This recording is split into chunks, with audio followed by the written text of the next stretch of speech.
नमस्ते विद्यार्थियों।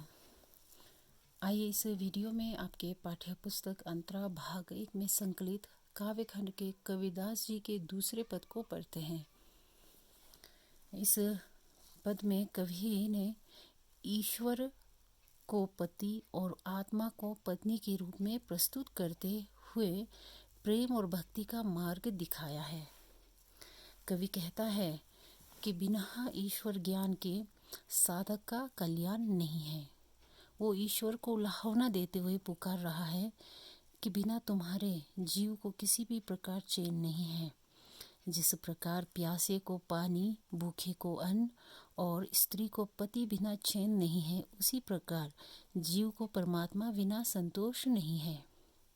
इस पद में कबीर का रहस्यवाद भी प्रकट होता है। तो आइए पहले पद का वाचन करते हैं। भालम आओ हमारे गहरे, तुम बिन दुखिया देहरे। सब कोई कहे तुम्हारी नारी, मोको लगत लाज रे। दिल से नहीं लगाया तब लग कैसा स्नेह रे।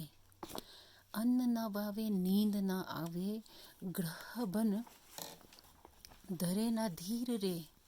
कामिन को है बालम प्यारा, जियो प्यासे को नीर रे। है कोई ऐसा पर उपकारी, पियोसो कहे सुनाई रे। अब तो बेहाल कबीर बयो है, बिन देखे जीव जाए रे। पहले शब्दार्थ समझिए। बालम का मतलब प्रियतम। आओ यानी कि आओ हमारी गहरे, गेह का मतलब है ग्रह अर्थात घर। दुखिया का मतलब है दुखी। देह का अर्थ है शरीर। नारी का मतलब है स्त्री अर्थात पत्नी। मोको का मतलब है मुझे। लगत अर्थात लगना।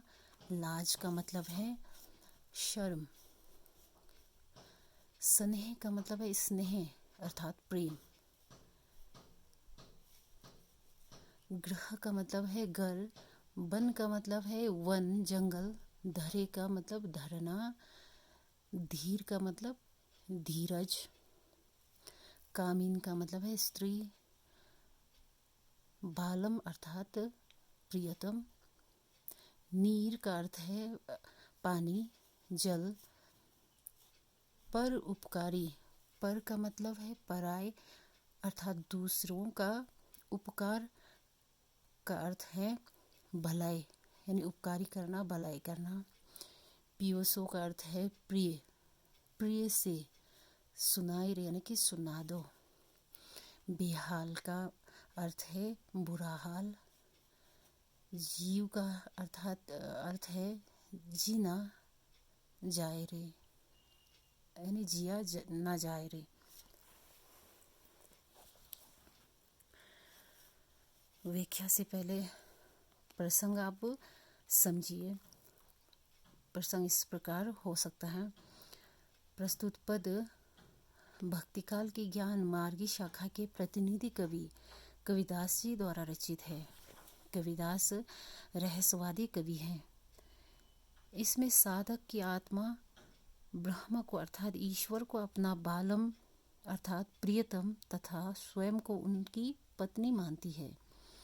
जिस प्रकार पति बिछो से स्त्री विरह में होती है, उसी प्रकार ईश्वर से वियुक्त आत्मा अपने को विरहनी नारी मान लेती है। प्रस्तुत पद में अपने को ईश्वर की पत्नी मानने वाली आत्मा कहती है कि बालम आओ हमारे गहरे। व्याख्या समझिए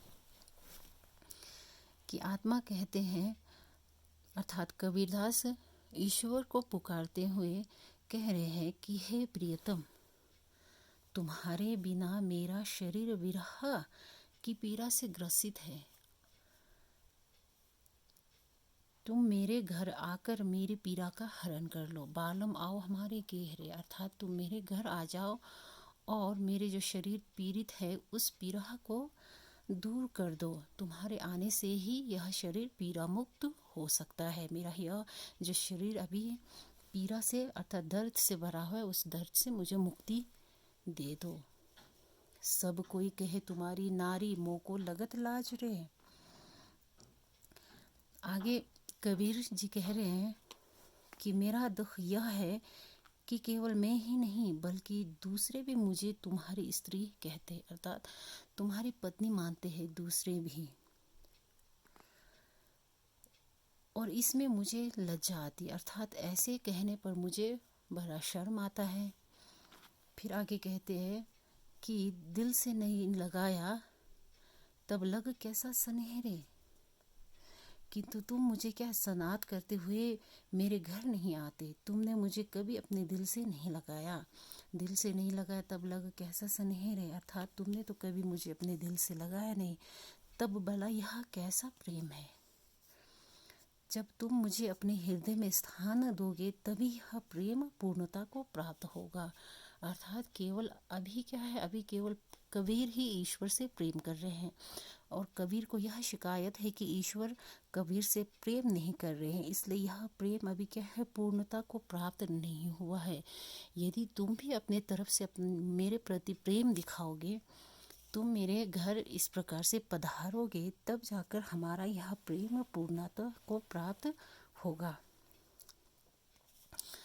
अब आगे कह रही है कि अर्थात कह रहे हैं कबीरदास जी की अन्न ना वावे नींद ना आवे ग्रह बन दरे न धीर रे।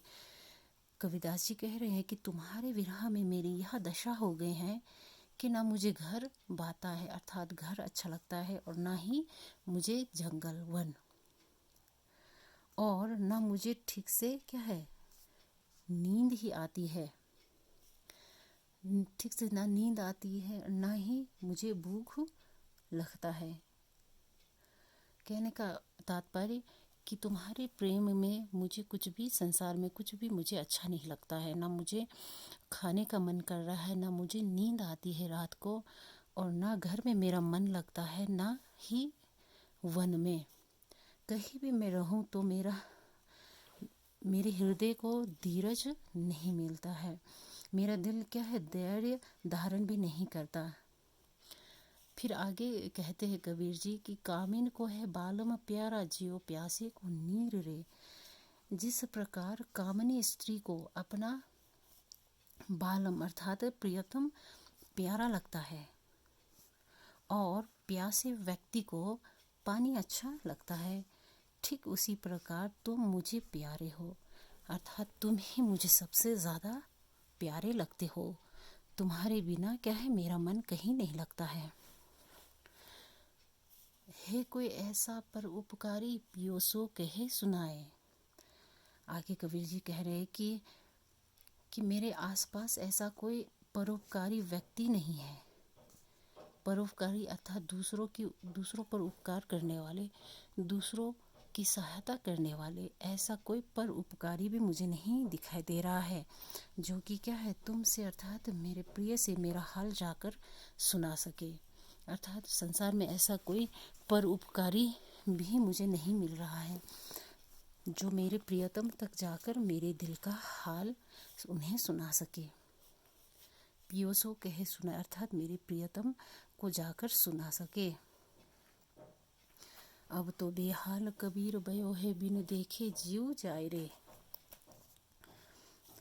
अंत में कबीर जी कहते हैं कि तुम्हारे विरह में मेरी ऐसी दशा हो गई कि अब तुम्हें देखे बिना प्राण मेरा क्या है जाने को है।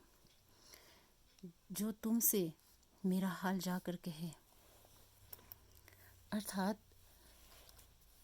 कि तुम्हारे बगैर क्या है अब तो बेहाल कबीर भयो, अब जो मेरी हाल है वो क्या है बेहाल हो चुका है।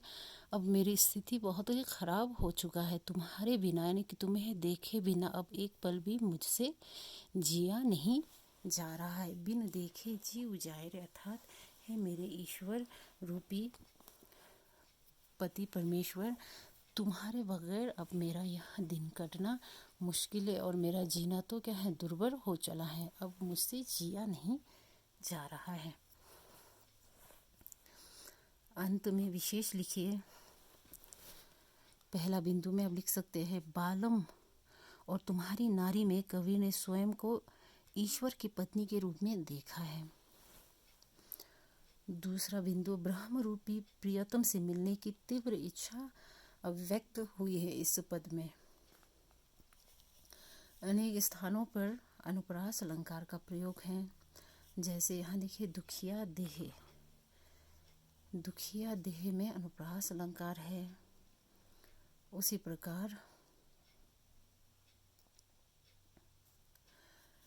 प्रकार यहाँ देखिए धरे न धीर, यहाँ भी अनुप्रास है। जीव जाए, यहाँ अनुप्रास अलंकार का प्रयोग हुआ है। और इस पद की भाषा सुदक्करी भाषा है, अर्थात सुदक्करी भाषा में लिखा गया है। धन्यवाद छात्रों।